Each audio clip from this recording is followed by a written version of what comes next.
உங்க விருப்ப செய்திக்கான பக்கம், உங்களோட விருப்ப செய்தி.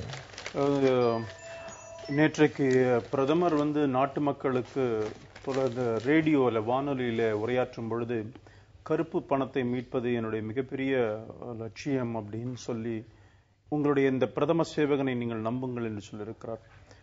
அவர் சொன்னதுக்கு காரணம் 2-3 நாட்களாக இதை பற்றி வரும்பொழுது ஏதோ பாரதிய ஜனதா கட்சி அரசாங்கம் இதற்கு ரெடியா இல்லை, மறைக்கிற போல செய்திகள்லாம் வந்தது. நான் ஒரு விஷயத்த சொல்லணும்னு நினைக்கிறேன். 2009 ராம்ஜெத்மலானி இது சம்பந்தமா ஒரு வழக்கு உச்சநீதிமன்றத்தில் போடுறாரு.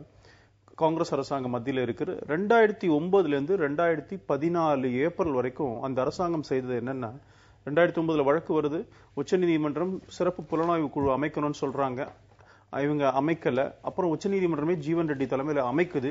அதை எதிர்க்கிறாங்க, ஒரு மனு போட்டு எதிர்த்து, அது 2 நீதிபதிகள் அடங்கிய பெஞ்சில் வரும்போது ஒரு நீதிபதி உச்சநீதிமன்றத்துக்கு, அதாவது கோர்ட் என்ன சொல்லுது, அரசாங்கம் என்ன சொல்லுச்சு, உங்களுக்கு ரைட்டு கிடையாது, எக்ஸிகியூட்டிவ் பவர்ல நீங்க தலையிடுறீங்கன்னு சொல்லும் பொழுது, ஆமாம் சரிதான், அவங்க சொல்றது அரசு சொன்னது சரிதான் ஒரு நீதிபதியும், இல்லன்னு ஒரு நீதிபதியும் ஜட்ஜ்மெண்ட் கொடுக்குறாங்க. அதுக்கப்புறம் அந்த வழக்குல நீங்களே நியமிங்கன்னு சொல்றாங்க.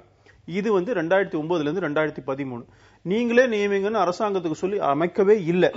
அந்த அதர் ஹேண்ட் பாரதிய ஜனதா கட்சி அரசாங்கம் 26 மே பதவியேற்றது. 27 உடனடியாக எஸ்ஐடி ஃபார்ம்டு, ஜஸ்டிஸ் ஷா தலைமையில் ஃபர்ஸ்ட் கேபினெட் மீட்டிங்ல சிறப்பு புலனாய்வு குழு அமைக்கப்பட்டது என்பது மாத்திரமல்ல, முக்கியமான ரா சீஃப், ஐபி சீஃப், அதே மாதிரி இப்ப நார்கோட்டிக் சீஃப், ட்ரக் அந்த department chief, revenue intelligence chief, financial intelligence chief, இவங்கெல்லாம் அடங்கிய ஒரு குழு அமைக்கப்படுகிறது. இந்த குழு உடனடியாக வேலையை ஆரம்பிக்கிறது. ஜூன் மாதம் 27 மே அமைக்கப்படுகிறது. ஜூன் மாசம் 27 பட்டியலை அரசாங்கம் கொடுக்குது. இதுதான் எங்க கிட்ட இருக்கிற 600 பட்டியல், இதை வச்சுக்கோங்க, நடவடிக்கை எடுங்கன்னு சொல்லுது. அதுக்கப்புறம் ஆகஸ்ட் மாசம் ஃபர்ஸ்ட் வீக்ல அந்த குழு எஸ்ஐடி முதல் அறிக்கையை கொடுக்குது அரசாங்கத்துக்கு. இது எல்லாமே இந்த 3 மாதங்கள்ல நடந்திருக்கு. ஆனா உச்சநீதிமன்றம் ஏதோ அரசாங்கம் இது எதுவுமே செய்யாத மாதிரி எதற்காக அப்படி சொன்னதுன்னு தெரியல. உச்சநீதிமன்றம் என்கிட்ட பட்டியலை கொடுங்க, பட்டியலை கொடுத்து ஏற்கனவே கொடுத்தாச்சு. பட்டியல் உச்சநீதிமன்றம் கேட்ட பட்டியலை ஏற்கனவே எஸ்ஐடி கொடுத்தாச்சு என்பது மாத்திரமல்ல, அவங்க ஃபர்ஸ்ட் ரிப்போர்ட்டை சப்மிட் பண்ணிட்டாங்க. இந்த விஷயங்கள் எல்லாம் எதிர்கட்சிகள் தெரிந்து கொண்டோ அல்லது தெரியாமையோ ஏதோ மூடி மறைப்பதாக பேசுகிறார். அதனாலதான் நேற்று நரேந்திர மோடி அவர்கள் இதை சொல்லி இருக்கிறார். உங்களுடைய விருப்ப செய்தி. ஆமா, ஒரு முக்கிய செய்தி வந்திருக்குது இந்துல. அது என்னன்னா, RSS இயக்கம் பாரதிய ஜனதா அரசை தொடர்ந்து கட்டுப்படுத்தி வழிநடத்தி கொண்டிருக்கிறது என்கின்ற செய்தி தான் அது.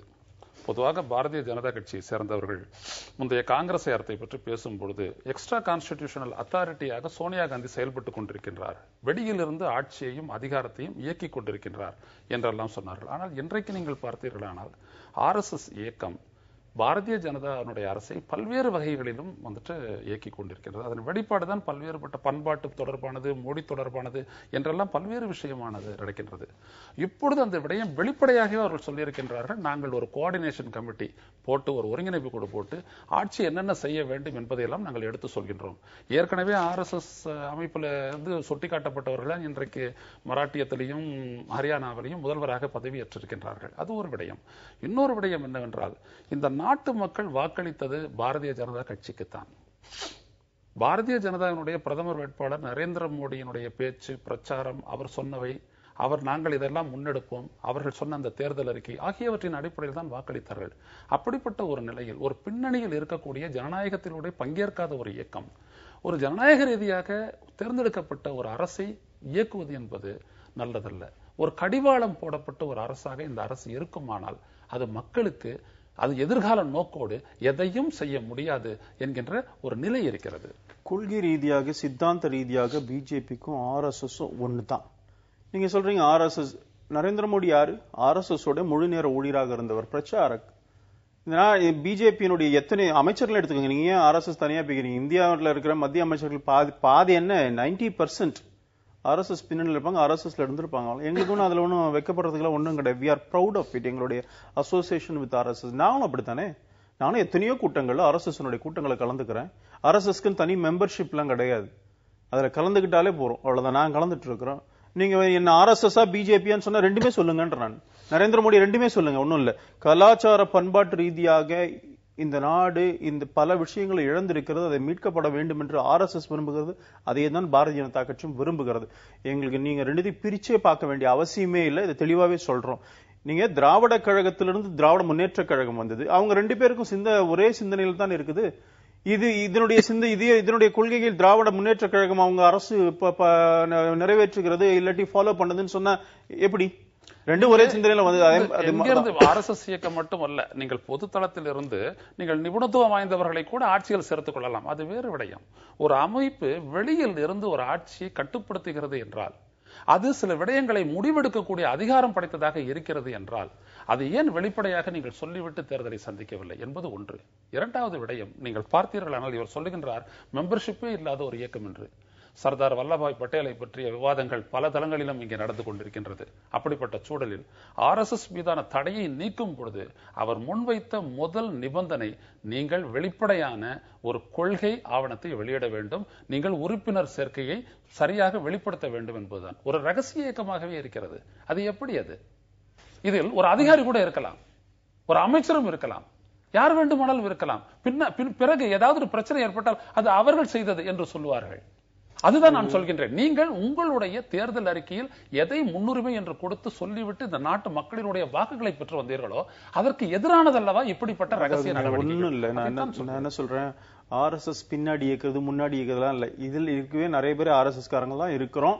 அதனால அதுல ஒன்னும் எங்களுக்கு ரெட்ட வேஷமும் கிடையாது. இது காங்கிரஸ் சோனியா காந்திக்கும் மன்மோகன் சிங் ரிலேஷன்ஷிப்லாம் இது கிடையாது. இன்னொரு விஷயம், பாரதிய ஜனதா சர்தார் பட்டேல் வந்து கண்டிஷன் போட்டார், அந்த மாதிரி ஒரு கண்டிஷன் இல்ல. மும்பை இதுல மகாராஷ்டிரால சட்டமன்றத்தில் இது வரைக்கும் வந்தது, RSS தடை நீக்கப்பட்டிருக்கிறதா தொடர்கிறதா சொல்லும் பொழுது அதற்கெல்லாம் அந்த அன்றைக்கு அமைச்சர் சொன்னார், இந்த மாதிரி எந்த கண்டிஷனும் இல்லாம தான் RSS தடை விலகப்பட்டது.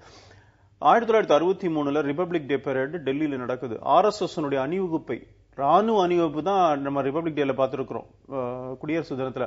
ஆனால் RSS அணிவகுப்பை 1963 கொண்டு வர சொன்னது மரியாதைக்குரிய பண்டிட் ஜவஹர்லால் நேரு, அந்த நாட்டுடைய பிரதமர்.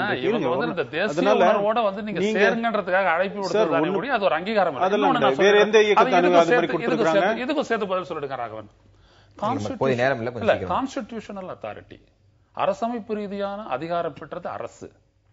இது ஒரு எக்ஸ்ட்ரா கான்ஸ்டிடியூஷனல் அத்தாரிட்டி. RSS அதனுடைய ஹெட் குவார்டர்ஸ் என்றது அது எக்ஸ்ட்ரா கான்ஸ்டிடியூஷனல். இதை கட்டுப்படுத்துகிறது என்றால் நீங்கள் குற்றச்சாட்டை வைத்து சோனியா காந்தி அதுக்கு என்ன? இல்ல ஒரு 2 விஷயம் நான் திருப்பி ஒரு சொல்றேன். பாரதிய ஜனதா கட்சியை கட்டுப்படுவது பார்லிமெண்டரி போர்டும் அகில இந்திய செயற்குழு. அதே போல கட்சி எது ஆட்சியை கட்டுப்படுறது இங்க கேபினெட் தான் முடிவு எடுக்கிறது. RSS முடிவு எடுக்கிறது கிடையாது, கேபினெட் தான் முடிவு எடுக்கிறது. ஆனால் நீங்கள் RSS பிஜேபி அப்படி பார்க்காதீங்க. பிஜேபியில் இருக்கிற எல்லாருமே RSS எங்களுக்கு தொடர்பு உண்டுங்கிறதான் சொல்றேன். இந்த தலைப்புல இது தாண்டி கூட்டப்படவில்லை, செயலர்கள் மட்டத்தில் தான் அவர் ஆலோசனை நடத்தி இருக்கின்றார். அமைச்சர்கள் கூட்டம் ஒவ்வொரு புதன்கிழமை மாலை நடக்கும். அமைச்சரவை கூட்டம் வாரம் புதன்கிழமை நடக்குது. செயலர்கள் கூட்டம் பத்திரிகையாளர்களாக நீங்களும் தெரிஞ்சுக்கணும். பாருங்க, நாளைக்கு புதன்கிழமை வரும் பாருங்க. இடைவேளைக்கு பிறகு வேறு தலைப்பு பற்றி பேசலாம்.